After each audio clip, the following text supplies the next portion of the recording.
Hello students, good morning everyone. Today's our 7th class science topic is about soil. Soil is one of the most important natural resource. It is the most important natural resource. It is a mixture of different type of rock particles and dead remains of many plants and animals. Means it contains many types of rock particles, mainly some sand particles also. Soil is found all around us. It lies beneath our feet. Soil is just under our feet. After that, formation, composition and the classification of a soil.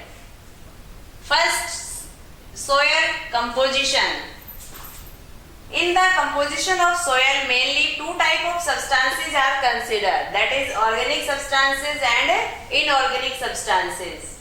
In organic substances, 10% of the total soils are organic substances containing, and inorganic substances there are further mainly three parts, that is mineral, water and air. These are the inorganic substances which contain a part of the composition of the soil.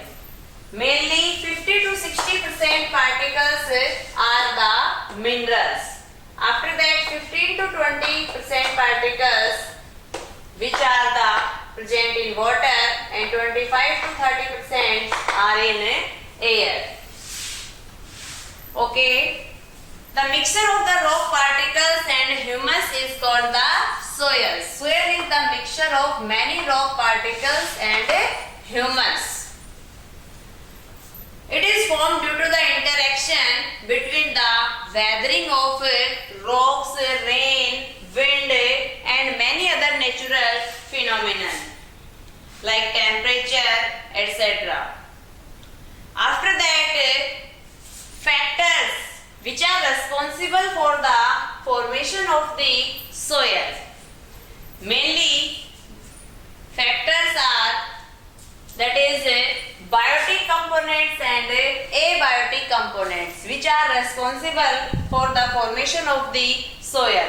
In abiotic components, non-living organism or non-living part form the soil. Similarly, in biotic components, living organism form a major part of the soil. After that, some other factors, that is sun, water, wind and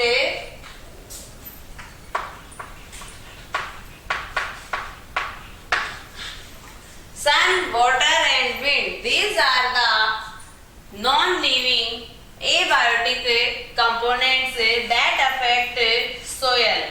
Sun. Rocks get expanded due to the heat produced by the sun during daytime. Means there is an expansion of the rocks due to the presence of the sun's radiation. Sun's radiations are very strong and they break the rock particles during daytime. After that, water.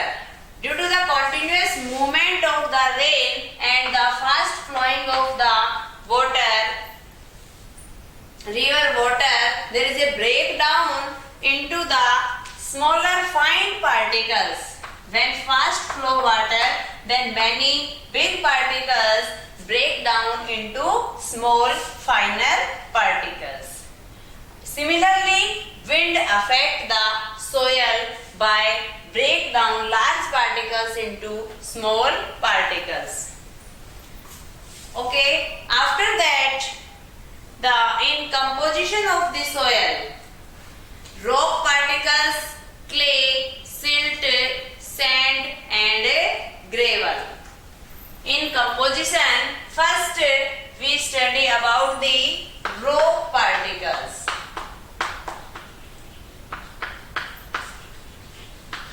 These rock particles are, depending on their size, further divided into 4 groups. Depending on their size, these rock particles are further divided into 4 groups. First is the clay, silt,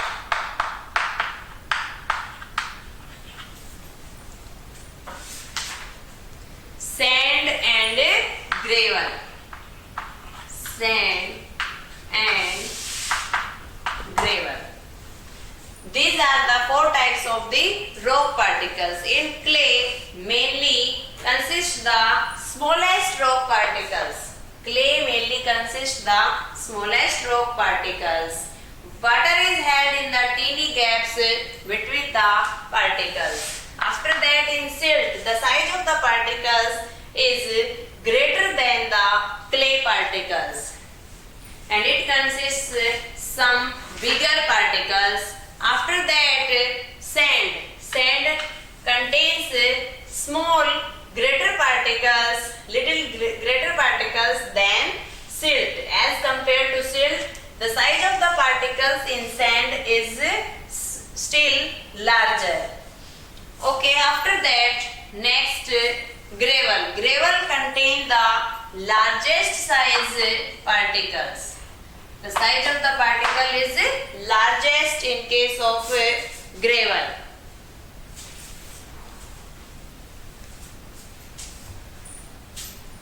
After that, these are the rock particles.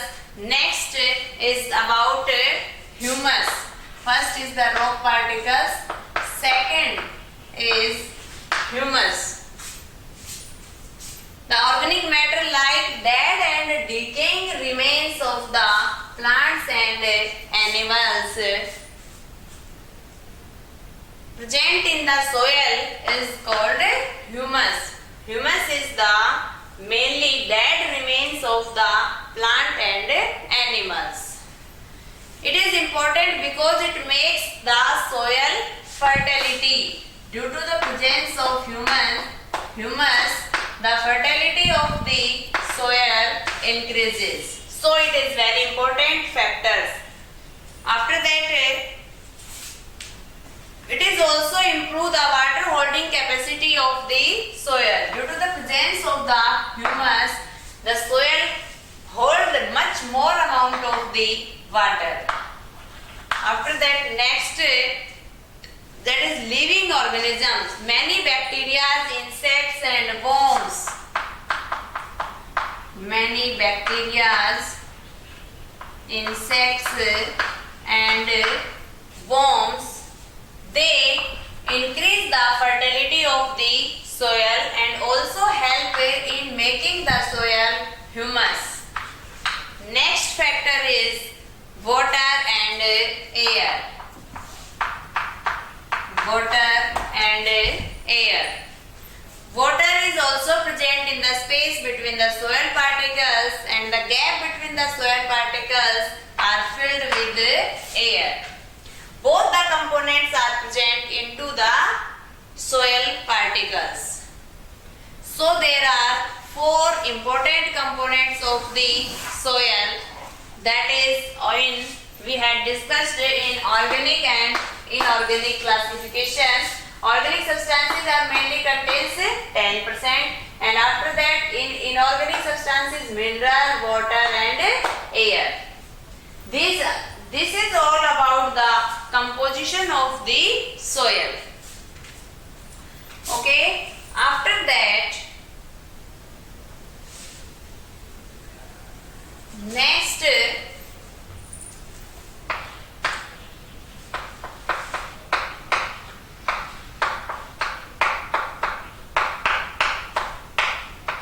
is about the layer of the soil.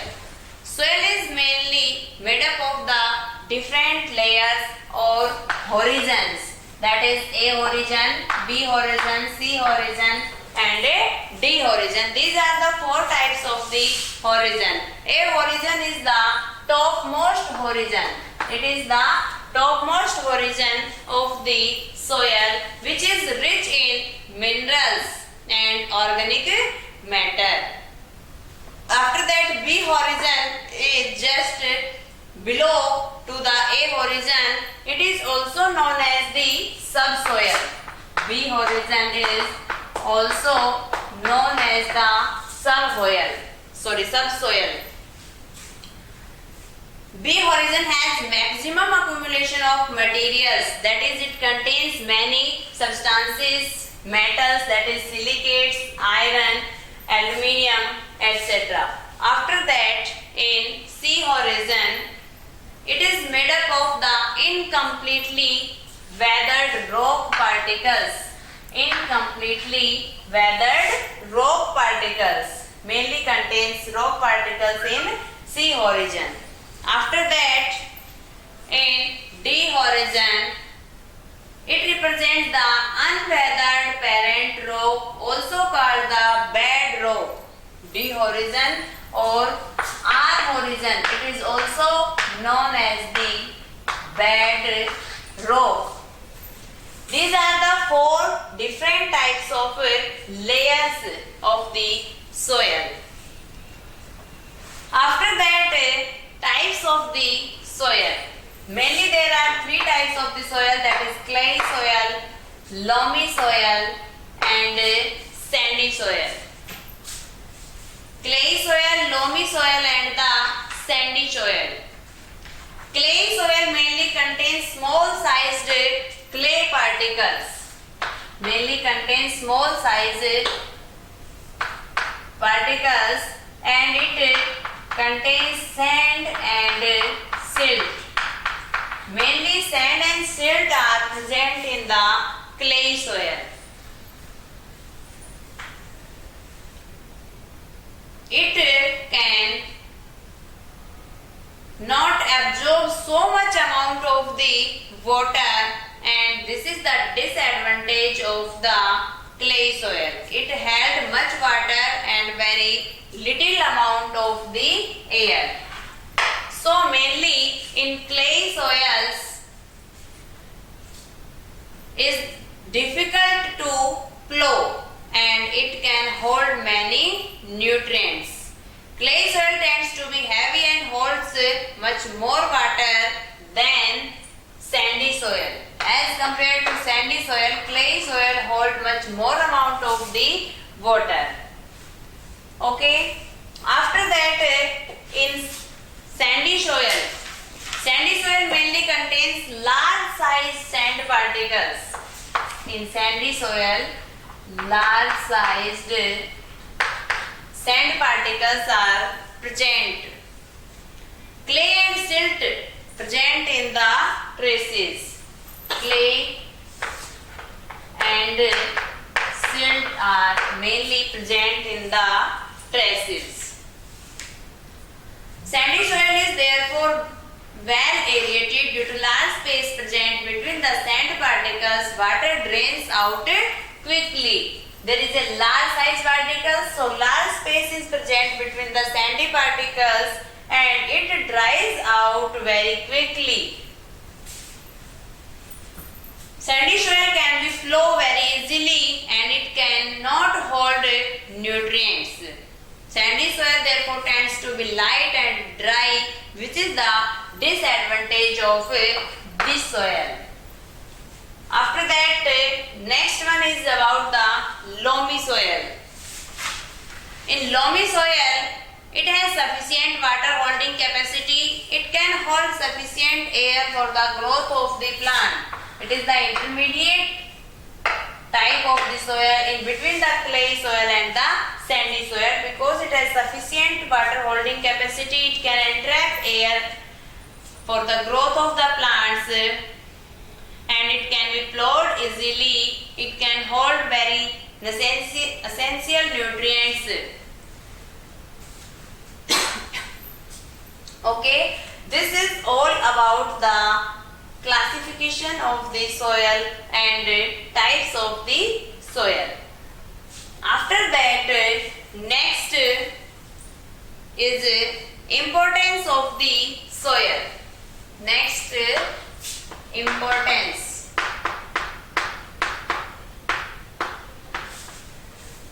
Importance of the soil. Soil plays an important role in the survival of the organism. Its uses: soil enables plant to grow. It provides many essential nutrients to the plants. It is also very important as a habitat for many small animals which live in the soil. We get many useful things from the forest, so soil is also essential for the forest of the world. It is used for agricultural production of the crops and many microorganisms live in the soil. Different type of crops are grown in the soil. A good soil has a good water holding capacity, and the color of the soil is also influenced by the amount of chemicals, nutrients and organic matter. Mainly formation of soil is mainly influenced by the climate, and the composition of the soil is very essential. Many different crops have different amounts of the requirement of nutrients. So this soil give different types of nutrients to different plants. And the climatic condition like temperature, humidity and rainfall also vary from place to place, which is very